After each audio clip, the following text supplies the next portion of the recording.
Bonjour toi, sens-toi libre et à l'aise pour écouter ce podcast qui t'accompagne vers plus de conscience et d'amour de soi, des autres et du monde. Je m'appelle Laura et j'ai à cœur de t'accompagner à travers mon cheminement et mes apprentissages vers une vie plus alignée et plus heureuse. Je te propose alors de partir à la rencontre de qui tu es et de tout ce qui compose notre monde. Il est vraiment temps d'ouvrir grand.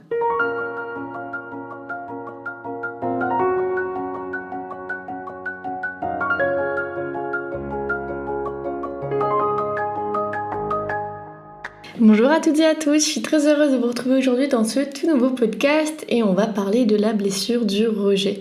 C'est un podcast qui a vachement plu, donc si jamais tu l'as pas entendu, j'ai déjà fait un podcast où justement on parle de la blessure de rejet, de comment en guérir, comment s'en libérer. Pour la petite histoire, c'est une blessure que j'ai portée pendant très longtemps et qui a été la blessure, je pense, la plus forte chez moi. Si on se compare aux 5 blessures que Lise Bourbeau décrit dans ses livres, donc les 5 blessures de l'âme, pour ceux qui connaissent pas trop, la blessure de rejet, moi, c'est celle qui m'a le plus fait souffrir et que j'ai beaucoup porté. Je pense que j'ai encore quelques séquelles, on va dire, quelques traces de ça. Pour autant, j'en suis 100% sûre à l'heure d'aujourd'hui que j'ai réussi à m'en sortir, que j'ai réussi à ne plus vivre à travers cette blessure et ne plus agir en fait, calibrer mes comportements en fonction de cette blessure que je portais et qui était complètement grande ouverte à l'intérieur de moi.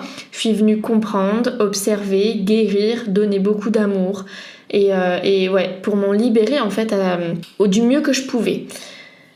Pour moi, ce podcast, il était extrêmement important et c'est pour ça qu'il a fait partie des premiers que j'ai fait sur le podcast et il vous a vachement plu. Il vous a vachement plu, pourquoi ? Parce que c'est une blessure qu'on est beaucoup à porter, qu'on est beaucoup à avoir.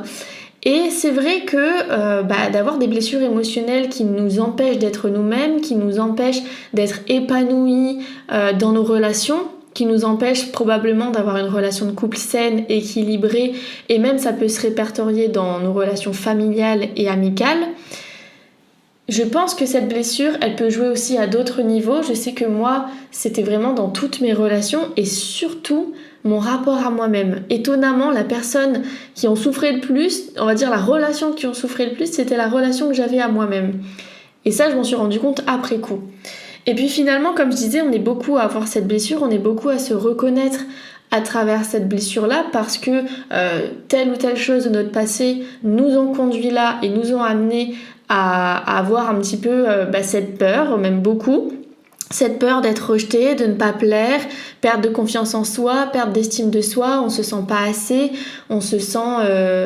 Ouais, on a toujours besoin en fait d'être rassuré quant au fait que la personne ne s'en ira pas, quant au fait que la personne nous apprécie, quant au fait que la personne nous considère et qu'on est assez bien et qu'on mérite son amour et qu'elle ne va pas nous juger, nous critiquer ou nous rejeter, peu importe la raison. Et puis ça, finalement, ça peut être assez handicapant au quotidien parce que du coup, comme je disais, ça va se répertorier dans nos relations, mais aussi dans plein d'autres sphères de notre vie. On va avoir des comportements inappropriés, on peut avoir des réactions inappropriées, on peut se mettre facilement en colère ou à pleurer si on est confronté à des situations qui appuient sur cette blessure et qui font très mal. Et en plus d'avoir des réactions et des comportements qui sont pas forcément ce qu'on aimerait parce qu'ils sont pas représentatifs de qui on est, ça renvoie une image du coup d'une personne qu'on n'est pas vraiment. Au-delà de ça, c'est surtout que ça fait mal. Ça fait mal d'appuyer là où justement on souffre, d'appuyer sur ces souvenirs du passé et d'appuyer là où justement c'est plutôt quelque chose qu'on aimerait enfouir, oublier. Et puis finalement, on n'enfouit pas et on n'oublie pas parce que ça remonte un jour ou l'autre toujours à la surface et on y est toujours confronté. Et donc, si on ne vient pas guérir ça, on va engendrer des schémas répétitifs, que ce soit dans nos relations ou dans toutes les sphères de notre vie, tous les domaines de vie. Peu importe la situation, elle va se répéter encore et encore et encore jusqu'au jour où on en a suffisamment ras-le-bol, qu'on n'en puisse plus et qu'on ait vraiment juste marre à un tel point qu'on se dise ok, je vais peut-être faire quelque chose et il serait peut-être temps d'aller voir cette blessure, de la guérir, de l'observer avant tout et de la guérir pour s'en libérer. Donc ce podcast, il était vraiment là pour ça. Donc je vous invite à écouter le premier où je vous parle justement de cette guérison et de cette libération de la blessure. Là aujourd'hui, j'avais envie d'aborder avec vous des erreurs. 3 erreurs que l'on fait quand on a cette blessure-là. Du coup, ça va vous permettre justement de vous rendre compte si vous portez bien cette blessure ou pas, parce que souvent elle est confondue avec la blessure d'abandon. Donc au moins ça va permettre de clarifier ça. Et si jamais vous vous reconnaissez dans ce que je dis, ça va peut-être aussi vous permettre justement d'avoir des clés pour ne plus reproduire ces erreurs-là. Et ça va vous permettre de pouvoir prendre de la distance avec cette blessure, de ne plus la vivre comme si vous étiez cette blessure, parce qu'elle fait partie de vous, certes, elle fait partie de votre histoire, elle fait partie de votre passé, mais elle ne vous a jamais défini et elle ne vous définira jamais, et vous n'avez pas besoin d'être cette personne qui souffre et qui porte la blessure de rejet toute votre vie. Vous pouvez vous en libérer et vous pouvez justement retrouver cette joie de vivre, une relation saine et équilibrée à vous-même, et que ce soit même de couple, amical ou familial. Vous pouvez avoir des relations saines tout court. Vous pouvez ne plus avoir peur qu'on vous rejette, ne plus avoir peur qu'on vous compare aux autres, ne plus vous comparer vous-même aux autres, ne plus avoir ce manque de confiance en vous, ce manque de reconnaissance, ce manque de validation, ce besoin de validation, ce besoin d'être assez bien, d'être perçu avec de la valeur et d'en faire des caisses pour toujours justement venir pallier à ça et de venir combler ces manques qui probablement prennent racine, je mets ma main à couper, à 90% de votre enfance. Donc probablement qu'il y a une histoire de parents derrière ou d'autorité ou de trauma assez présent et lourd, que vous en ayez conscience ou pas.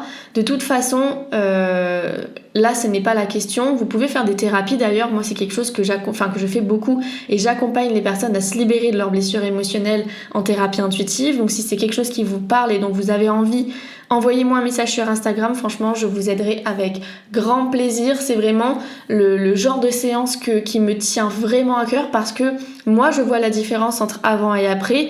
Je suis la preuve vivante qu'on peut s'en défaire vraiment et qu'on peut se sentir plus léger, plus apaisé, beaucoup plus confiant et serein dans ses relations, dans sa relation à soi, et ne plus avoir peur en fait d'être rejeté et ne plus être confronté encore et toujours à ces mêmes situations où on nous quitte, on rejette l'autre avant d'être rejeté, ou alors on se fait rejeter et ça rappuie encore et ça rappelle toujours cette souffrance. Ça peut disparaître et vous pouvez être beaucoup plus serein, léger et apaisé quant à toutes vos relations, quant à tous vos comportements et quant juste tout simplement à cette blessure de rejet que vous pouvez juste laisser au passé.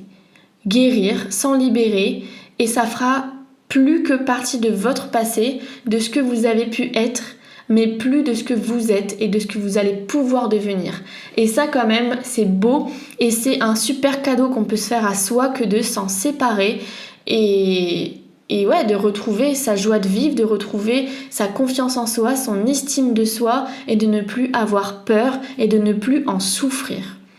Donc aujourd'hui, les 3 erreurs que l'on fait quand on a cette blessure qui n'est pas totalement guérie, voire pas du tout.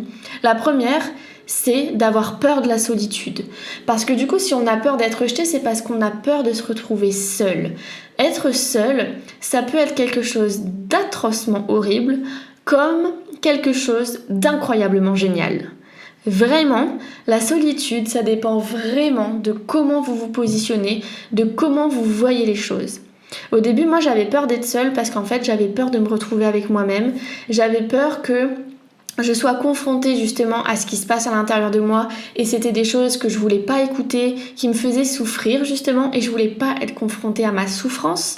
J'avais peur d'être seule parce que pour moi être seule c'était n'avoir aucune valeur, parce que pour moi quelqu'un de bien, quelqu'un d'important qui a de la valeur, c'était quelqu'un qui était entouré, c'était quelqu'un qu'on avait envie de côtoyer et donc qui n'était jamais seul. Ce qui est totalement faux, parce que ça dépend vraiment de la perception, encore une fois, qu'on a des choses et des définitions qu'on met derrière les mots.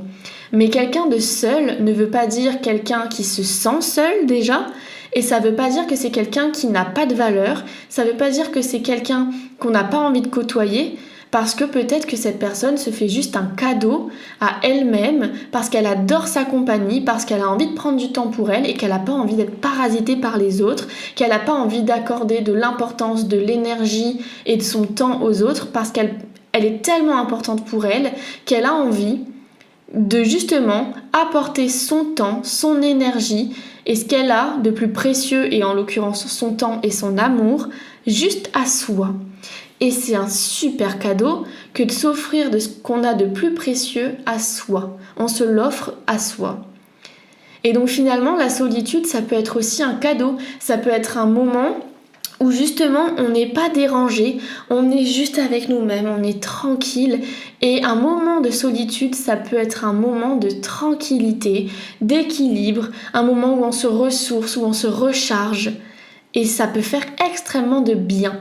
Donc l'erreur que l'on fait quand on a cette blessure de rejet, c'est de croire que la solitude c'est négatif et la solitude égale souffrance. C'est faux. Donc il n'y a plus aucune raison d'avoir peur de la solitude. Je pense qu'il est juste question de venir un petit peu travailler son rapport à la solitude et de venir voir qu'est-ce que nous on met derrière ce mot. La deuxième erreur, c'est de ne pas savoir prendre position et de chercher à plaire aux autres. Parce que du coup, on ne veut pas être rejeté, donc on n'ose pas s'affirmer par peur qu'on se dise « Non mais cette personne, j'aime pas comment elle pense, j'aime pas ce qu'elle dit, je suis pas d'accord, donc je veux plus la côtoyer, je la rejette. » Et donc, on va constamment vouloir chercher à plaire aux autres pour qu'ils puissent nous valider, pour qu'ils puissent nous aimer et pour que justement on évite qu'ils nous rejettent. Encore une fois, ça c'est un système de défense, de protection qui n'a pas lieu d'être, parce que de s'affirmer, de prendre position, de dire ce qu'on pense réellement, c'est honorer qui on est, c'est honorer ce qu'il y a au fond de soi, honorer ses valeurs, sa manière de voir les choses, sa manière de penser et honorer ce qui est important pour soi. Pourquoi on devrait écraser ce qui on est et ce qui est important pour soi sous prétexte qu'on ne veut pas être rejeté?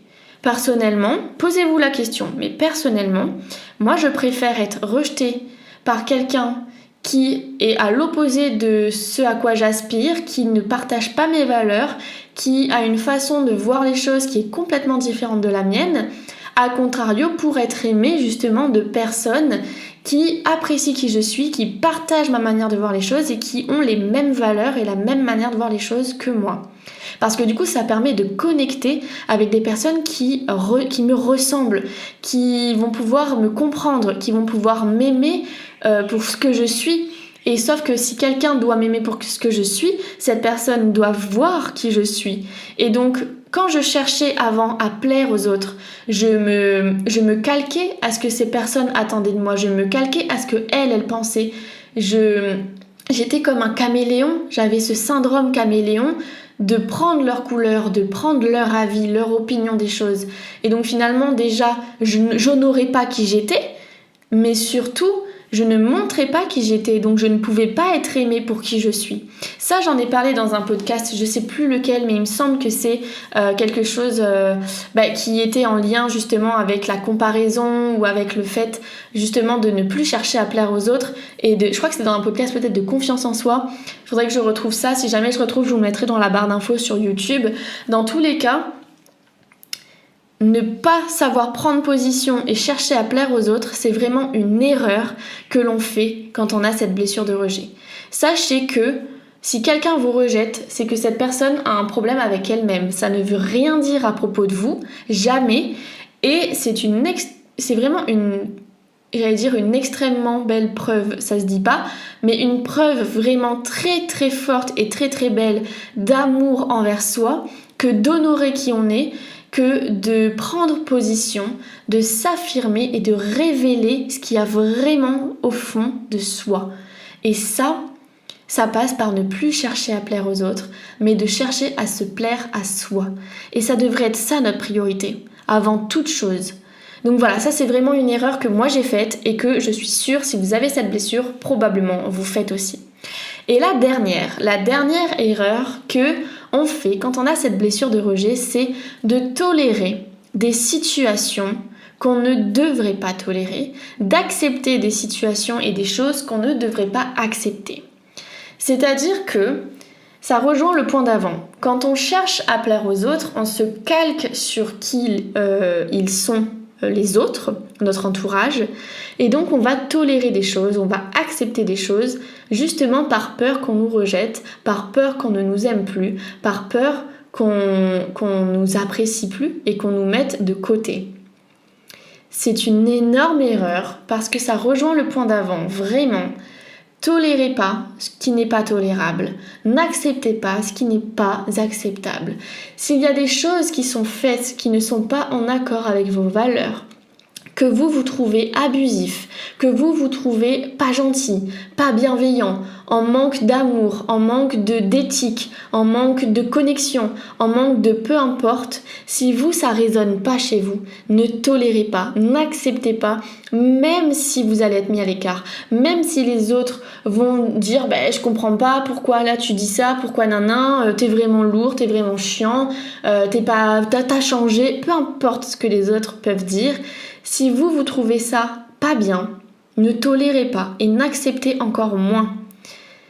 Le problème étant que quand on a cette blessure de rejet, justement, on a envie d'être reconnu, d'être considéré, d'être aimé par l'autre. Parce qu'on ne veut pas être rejeté, on ne veut pas être mis de côté, on ne veut pas être pointé du doigt.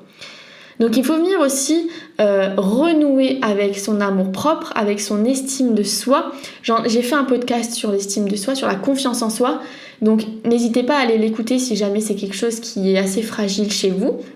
Mais vraiment j'insiste sur le fait que il va falloir arrêter de tolérer et d'accepter des choses qui n'ont pas lieu d'être, que vous ne devriez pas tolérer et accepter. Encore une fois, j'insiste sur le fait que est-ce que vous préférez être aimé pour qui vous êtes ou être aimé pour qui vous n'êtes pas, mais que vous pensez que ça va être une version de vous qu'on va plus aimer. Ça n'a aucun sens et en plus, ça demande trop d'énergie que de mettre des masques et de cacher, de dissimuler qui on est vraiment. Et en plus, je suis sûre que vous êtes une merveilleuse personne qui comporte des merveilles à l'intérieur et il suffit juste de les révéler pour pouvoir connecter à des personnes qui vont aimer ça justement. Et après, en fait, vous n'allez plus être rejeté parce que vous allez pouvoir trouver ces personnes qui répondent à votre énergie, qui vibrent la même chose que vous. Et finalement, ça va être hyper attractif et vous allez pouvoir juste vous révéler, rayonner, briller et sortir de cette peur, sortir de cette honte, sortir de ces besoins, ce manque intérieur. Donnez-vous tout ce dont vous avez besoin, donnez-vous tout cet amour, toute cette reconnaissance, tout ce soutien, tout ce dont vous avez besoin, vous pouvez vous le donner à vous-même pour ne plus attendre des autres qui vous le donnent et qui comblent vos besoins et vos manques. Voilà. En tout cas, j'espère que ces 3 erreurs vous ont parlé et vous ont donné envie justement de sortir de ça, de changer votre perception un petit peu des choses et d'arrêter justement de reproduire encore et encore ces erreurs-là. J'espère aussi que ça va vous donner envie de travailler un petit peu sur cette blessure de rejet qui peut peut-être encore être très présente et être source de souffrance. Moi, je vous envoie en tout cas tout plein d'amour. Vous êtes des merveilles. Vous êtes des personnes qui ne devriez jamais avoir peur d'être rejetées parce qu'il y aura forcément toujours quelqu'un qui va aimer qui vous êtes réellement et qui va adorer qui vous êtes dans son entièreté. Moi, en tout cas, j'aime qui vous êtes dans votre entièreté parce que je sais que j'attire à moi des personnes qui me ressemblent. Et si vous m'écoutez maintenant tout de suite, c'est qu'on a des valeurs en commun. C'est que vous avez cette envie de travailler sur vous, cette envie de gagner en conscience, en confiance aussi, que ce soit en vous, en l'autre ou en la vie. Et rien que pour ça, vous êtes des personnes extraordinaires et vous méritez d'être aimés pour qui vous êtes. Voilà, donc je vous envoie tout plein de love. J'espère que ce podcast vous a plu. Si c'est le cas, mettez un petit like, un commentaire, abonnez-vous pour soutenir la chaîne, pour soutenir le podcast qui puisse grandir. Et on se retrouve mardi prochain pour un tout nouveau podcast. Prenez bien soin de vous.